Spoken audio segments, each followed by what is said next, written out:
Operation Kagar పేరుతో దాదాపు మావోయిస్టులను హతమార్చడం కానీ బీజేపీ ప్రభుత్వం టార్గెట్ పెట్టుకుంది. ఎలా చూస్తారు దీన్ని? మావోయిస్టులను అంతం చేస్తాము మార్చి 31 వరకు అని కేంద్ర ప్రభుత్వం అమిత్ షా గారు సవాల్ చేశారు. మార్చి 31కి ఇంకా 40 రోజులు మిగిలే ఉంది. కగారు ఆపరేషన్తో అక్కడ ఉన్నటువంటి మావోయిస్టు నక్సలైట్లను ఒక్కరు కూడా లేకుంటే ఏరివేస్తామని శపథం చేశారు. ఆ తర్వాత ఈరోజు కగార్ 2 అనేటువంటిది ప్రకటించారు.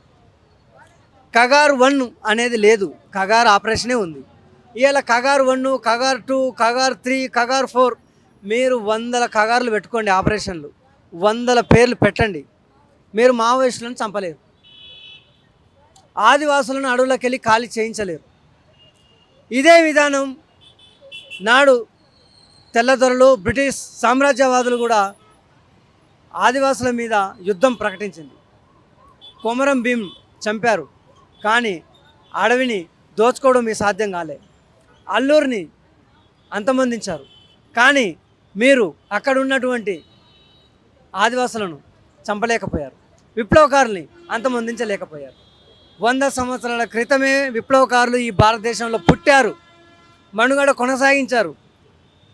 నాడు 100 సంవత్సరాలు కిందనే బీజం పడ్డటువంటి కమ్యూనిస్టు పార్టీ ఈనాటికి 100 సంవత్సరాలు పూర్తి చేసుకున్నది, ఇంకా ఈ దేశంలో ఉన్నది. నాడు తెలంగాణ సాయుధ రైతాంగ పోరాటం ఈ దేశాన్ని భూమి కోసం, భుక్తి కోసం, ఈ దేశ విముక్తి కోసం కంకణం కట్టుకొని ఉద్యమించింది. ఆనాటి నుంచి ఈనాటి దాకా ఆ తెలంగాణ సాయుధ రైతాంగ పోరాట వారసత్వాన్ని పుణికిపుచ్చుకొని ముందుకొచ్చారు. నక్సల్బరీ సాయుధ పోరాటం వచ్చింది, ఆ తర్వాత తెలంగాణ వారసత్వాన్ని నక్సల్బరీ, శ్రీకాకుళ సాయుధ పోరాటం, అలాగే పున్నప్ర, వాయిలర్, వర్లి, తెబగ అనేక రైతాంగ పోరాటాలు వచ్చినాయి, అనేక కార్మిక పోరాటాలు వచ్చినాయి.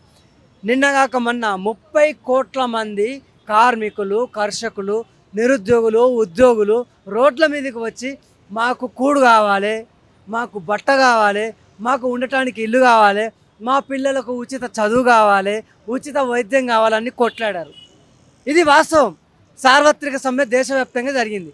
మరి వీళ్ళంతా నక్సలైట్లే కదా, వీళ్ళంతా అర్బన్ నక్సలైట్లే కదా, వీళ్ళందరినీ చంపగలరా మోడీ గారు? ఇంకా ఎన్ని కగారులు పెడతారు? కాబట్టి చంపలేరు. మీరు ఈ దేశ ప్రజల మీద కత్తి నూరడం ఆపాలి, ఈ దేశ ప్రజల మీద ఈ దేశ సైన్యంతో యుద్ధం చేయడం ఆపాలి, ఆదివాసులను చంపడం ఆపివేయాలి. ఈ కగార్టును వెనక్కి తీసుకోండి. మావోయిస్టులను అంతమొందించలేరు. మీరు అంతమొందిస్తాము అని చెప్పటం అది మీ వైఫల్యంగా మీరు గుర్తించండి. మీరు తక్షణమే ఆదివాసులను పిలిచండి, చర్చించండి. బడా బడా పెట్టుబడిదారులకు అప్పచెప్పినటువంటి వేలాది లక్షలాది ఎకరాల భూములు, ఆ భూముల్లో నిక్షిప్తమైనటువంటి గనులు, విలువైన ఖనిజాలు, సహజ వనరులు, సహజ వాయువులు మీరు సామ్రాజ్యవాదులకు, పెట్టుబడిదారులకు కట్టబెట్టకుండా ఈ దేశానికి, ఈ దేశ ప్రజలకు ఉపయోగపడే విధంగా ఖర్చు పెట్టండి. అప్పుడు మాత్రమే రక్తపాతం లేకుండా, భారతదేశంలో సమస్యలు లేకుండా మీరు పరిపాలన కొనసాగించగలుగుతారు. ప్రజలే దేవుళ్ళు, నక్సలైట్లే దేశభక్తులు అని ఎన్టీ రామారావు గారు ఎప్పుడో చెప్పారు. కానీ నేడు చంద్రబాబు నాయుడు గారు అంటోడు నక్సలైట్లే దేశద్రోహులు అని చెబుతున్నారు, మోడీ లాంటి వాళ్ళే మావోయిస్టులు దేశద్రోహులు అని చెబుతున్నారు. కాబట్టి ఈ నిర్వచనాన్ని మీరు వెనక్కి తీసుకోండి, ఈ దేశ ప్రజల మీద యుద్ధం చేయడాన్ని ఆపండి. తద్వారానే ఈ దేశం పరిణ వెళ్తుంది. నా పేరు రాచమోని నాగభూషణం, తెలంగాణ ప్రజాఫ్రంట్ రాష్ట్ర అధ్యక్షులు. ఇవాళ దేశవ్యాప్తంగా ప్రభుత్వాలు ఏవైతే మార్చి 31 నాటికి ఈ దేశంలో ఉన్నటువంటి నక్సలిజాన్ని అంతమొందిస్తామని చెప్పి మాట్లాడుతున్నాయో, నక్సలిజాన్ని అంతమొందించడం అంటే ఈ దేశంలో ఉన్నటువంటి అణగారిన ప్రజల అభివృద్ధి చేసినప్పుడే దాన్ని అంతమొందించినట్లు అవుతుంది. ఈ నక్సలిజాన్ని అంతమొందించడం అంటే ఆదివాసీల హక్కులు ఏవైతే ఉన్నాయో వాళ్ళ హక్కులను సమూలంగా అమలు జరిపి వాళ్ళ అభివృద్ధి జరిగినప్పుడే ఈ దేశంలో ఉన్నటువంటి నక్సలిజం పోతుంది.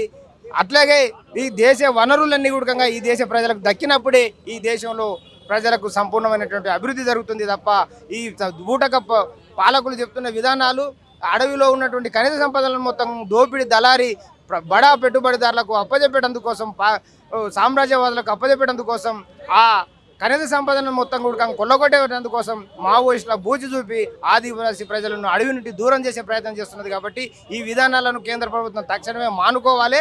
ఆదివాసీల పేరుతోన మావోయిస్టుల పేరుతోన అమాయక ఆదివాసులను చంపడం అనేది ప్రభుత్వ విధానాన్ని మార్చుకొని ఈ భారతదేశంలో ఉన్నటువంటి రాజ్యాంగాన్ని సంపూర్ణంగా అమలు జరపాలని చెప్పేసి మేము ప్రభుత్వాన్ని డిమాండ్ చేస్తూ ఉన్నాం.